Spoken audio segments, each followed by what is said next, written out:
Hey there folks, the #1 Perfume Genius fan from the Infinite Jukebox here with another quick album review, and today I wanted to talk about the new Perfume Genius record, Glory. I think that Perfume Genius is generally a name associated with the realm of like alternative indie pop type stuff, and that's not inherently incorrect to say. I mean, a lot of his work is at its core pop music, and there's no real denying that. But at the same time, I feel like especially over the course of his past couple records, he's really developed a sense of versatility that has elevated him a bit above that, particularly with the culmination of 2022's Ugly Season, a surreal, bizarre, abstract, lush yet sparse, minimalistic yet at times maximalist, extremely unique and interesting record that not only marks one of my favorite records of the decade so far, but also easily by a mile my favorite Perfume Genius record. And that album also led me to look towards the future of his work, being excited to see what experiments he dug into next, or if you would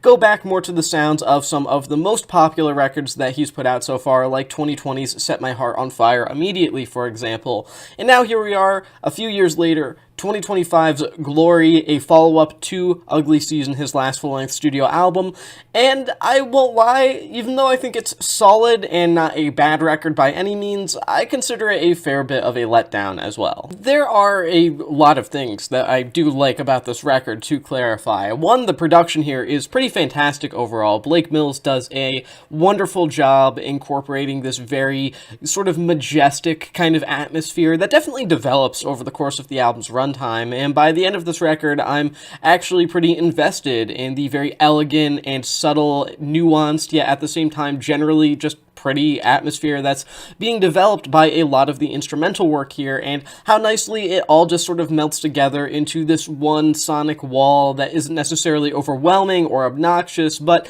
does feel singular in regards to how the listener experiences it. And I think that, generally speaking, the fact that this record is mostly focused on the atmosphere and the instrumentals in turn is a nice direction for Perfume Genius to go in. Not to say that previous records weren't focused in that particular direction. I mean, hell, Ugly Season arguably was, and like I said, I absolutely adore that record. But at the same time, this album feels like, with this new, more ambient-oriented pop kind of sound, is kind of interesting to go in that way, because I feel like a lot of records that embrace ambient pop music don't really focus too heavily on the instrumentals as a focal point of their execution and the way that they are delivered to the listener. So in that regard, this is a genuinely interesting record, and I do find reason to go back to it on occasion just because of the fact that it is pretty unique, and I don't think there's a ton of records that sound like this out there. So do what you will with that information, considering I don't love this record in the same way that I love certain other Perfume Genius albums, but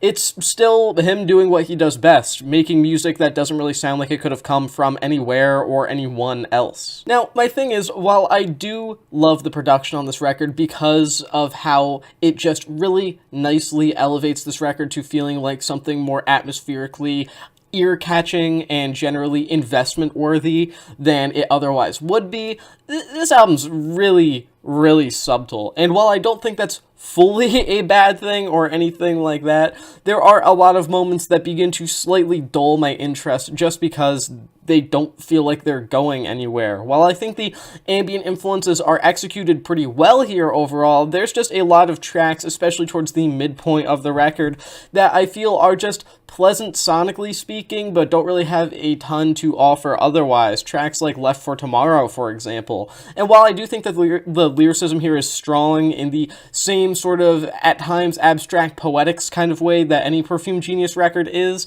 I don't necessarily know if that really makes up for these songs not always feeling like they're super developed or fleshed out or finished up or anything like that. Obviously, this is the finished version of this record, and I'm not saying that this was just shoved out or that this feels lazy. It doesn't whatsoever, but it just feels like a lot of these songs don't really have a proper finale to them per se, or any sort of real composition at all. And while I like a really great ambient piece as much as the next person, I also feel like it doesn't really play to the vocal or even lyrical strengths of Perfume Genius in general, and it makes for a record that, again, think is unique, I think is sonically very well produced, generally speaking, really pleasant, but as a whole, not super intensely interesting, and it doesn't necessarily play with the ideas of minimalism as well as certain other Perfume Genius albums up to this point, leaving me a little bit underwhelmed by this one overall, even though, again, I still do like it well enough and think it's very well put together and executed. So yeah, Perfume Genius,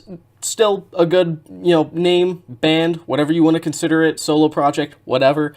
Still solid record. I enjoy this one. It just feels like it doesn't have enough going for it in any particular way. I feel like maybe if the minimalism were embraced even more, I would have liked it. If there were less minimalism here and there was more of a focus on the hooks in the same way that you kind of get that focus on the first couple of tracks here, I would have liked it more. I can't really say for certain because this is ultimately the final execution of the artistic vision here. And while I respect that, I also don't necessarily think that this is the most exciting release I've ever heard, nor is it the most serene or the most pretty or the most anything really. It's just a solid ambient pop-oriented record that I think does a nice job in creating that sort of atmosphere, but never really does anything with it, leaving me, again, slightly disappointed, albeit still pleased with the album itself overall. I'm going to give this record 3 stars out of 5. And with that being said, that is the end of this quick album review. Thank you for watching the Infinite Jukebox, and I'll see you in the next one.